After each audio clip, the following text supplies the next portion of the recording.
Hello everyone. I hope you all are doing well today. And today, before we start today's topic, please do not forget to subscribe to my channel. And today, we are going to discuss a very interesting topic. Stressful conversations are unavoidable in life. You see, in business, they can run the gamut from firing a subordinate to, curiously enough, receiving a praise. But whatever the context, stressful conversations carry a heavy emotional load. Indeed, stressful conversations cause such anxiety that most people simply avoid them. And I'm sure you and I have avoided them many a times in life during stressful situations. So today we will learn about the DNA of conversation management. Learning on how to manage our conversations, especially during difficult conversations, difficult times, stressful situations, in a balanced and harmonious manner. So let's get started. The techniques identified for handling stressful conversations all have tucked within them three deceptively simple ingredients that are needed to make stressful conversations succeed. Now, these are clarity, neutrality, and temperance. And they are the building blocks of all good communication.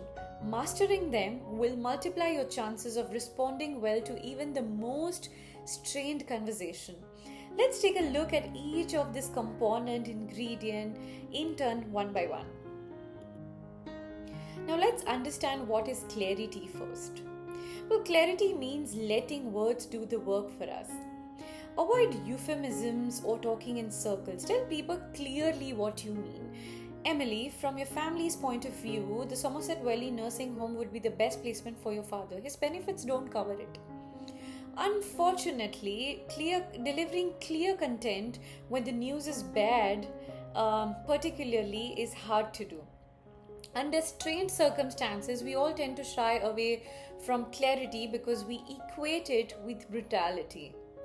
Instead, we often say things like, then we are still not sure yet what's going to happen with this job, but in the future, we'll keep our eyes open.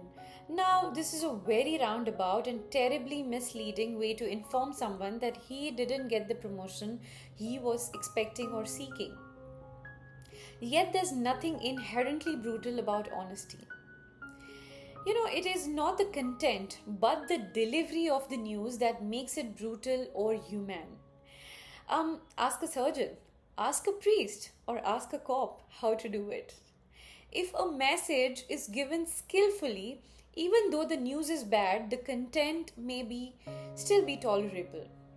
When a senior executive, for example, directly tells a subordinate that the promotion has gone to someone else, the news is likely to be highly unpleasant, and the appropriate reaction is sadness, anger, and anxiety. But the content is clear. The listener can better begin to process the information.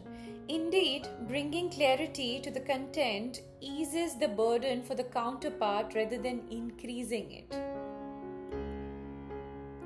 Now let's talk about neutrality.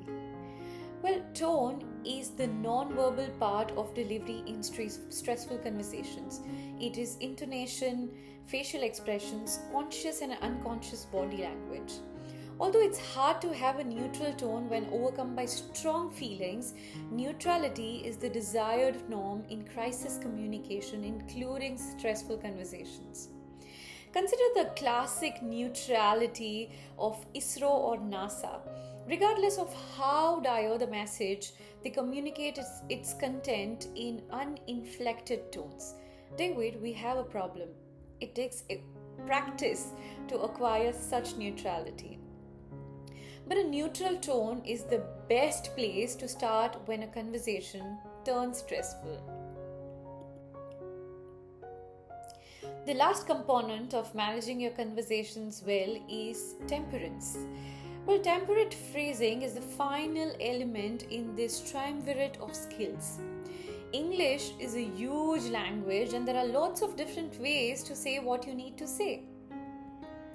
Now, some of these phrases are temperate while others boldly provoke your counterpart to dismiss your words and your content. In many countries, for example, some of the most intemperate phrasing revolves around threats of litigation. If you do not, it sounds like if you don't get a check to me by August 21st, for instance, I will be forced to call my lawyer. Phrases like this turn up the heat in all conversations, particularly in strained ones. However, remember, we are not in stressful conversations to score points or to create enemies. The goal is to advance the conversations, to hear and be heard accurately, and to have functional exchange between two people. So next time when you want to snap someone by saying "Stop interrupting me," try this.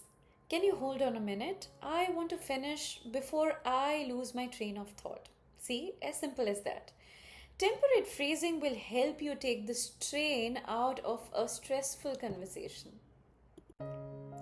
And that's it for today's video. Now, next time when you are in a stressful conversation, communication, try to apply and reflect upon these three components of managing your conversations well, especially during the crisis communication, which is clarity, neutrality, and temperance. So that's it for today's video. I hope it was insightful for you. Stay tuned for many more such interesting videos, concepts, articles, stories, case studies, models, and my thoughts related to management. I'll see you next week.